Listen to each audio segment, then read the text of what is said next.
Today I will talk about ethical dilemma for IT security professionals.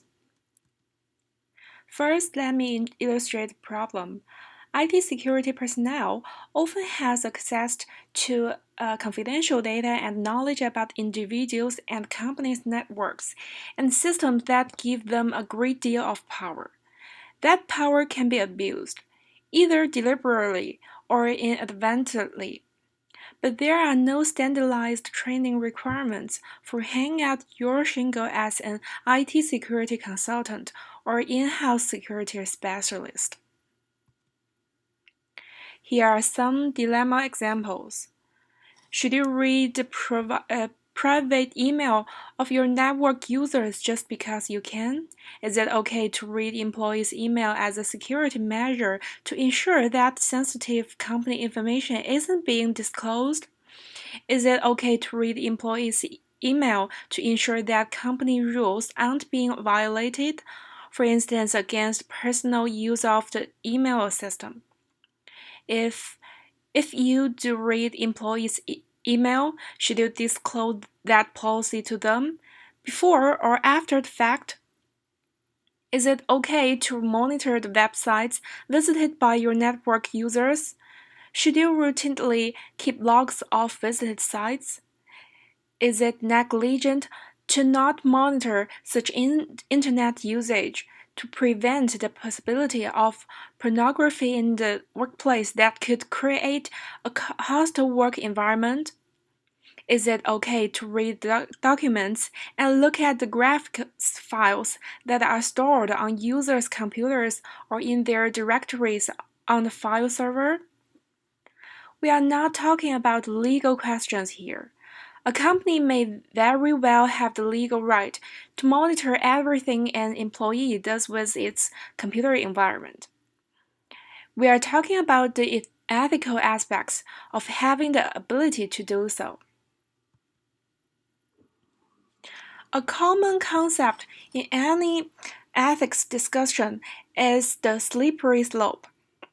This pertains to the ease with which a person can go from doing something that doesn't really seem unethical, such as scanning employees' email just for fun, to doing things that are increasingly unethical, such as making little changes in their mail messages or diverting messages to the wrong recipient.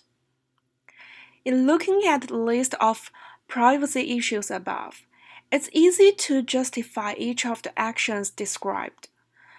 But it's also easy to see how each of those actions could morph into much less justifiable actions.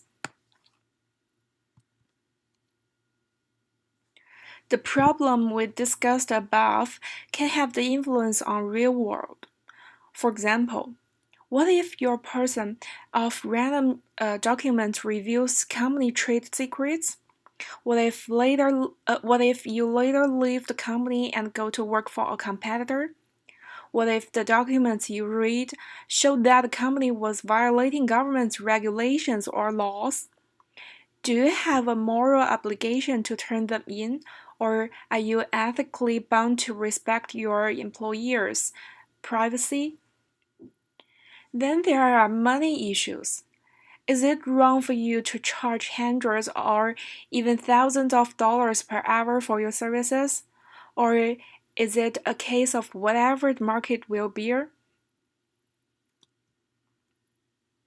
So, we have to find some ways to solve them.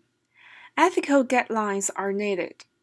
The education and training of IT professionals, including security specialists, usually focuses on technical knowledge and skills.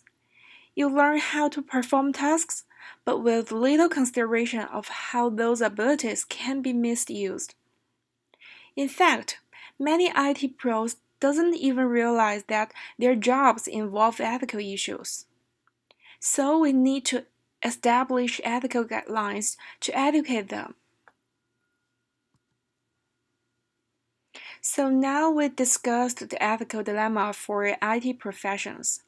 While before we conduct the solution, the answer to the question, is it ethical, must be answered by each individual IT professional first.